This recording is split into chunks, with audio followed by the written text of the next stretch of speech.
'n Pikou is eintlik net 'n klompie kettingsteke wat met 'n glipsteekie geheg word om so 'n bobbel te vorm.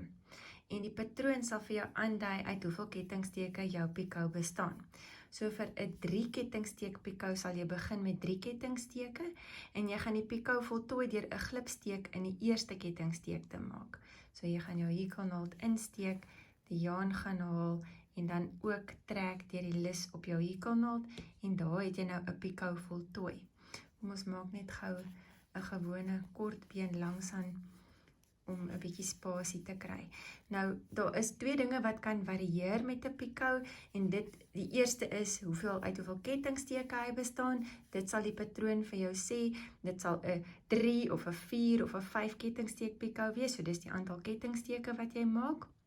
En die tweede ding wat kan varieer is waar jy hom heg. Die meer algemene manier is om hom te heg in hierdie eerste kettingsteek, maar die patroon sal partymal vir jou sê om hom aan die bokant te heg, dan gaan jy jou hierkanaal daar insteek, of aan die kant van die steek, dan sal jy hom hier deursteek, of hulle kan self sê dat jy hom van die bokant af deur beide die boonste lys en die kantste lysie moet trek, en dit maak nie saak waar nie, jy laat jou deur die patroon lei en heg hom soos wat hulle vir jou vra.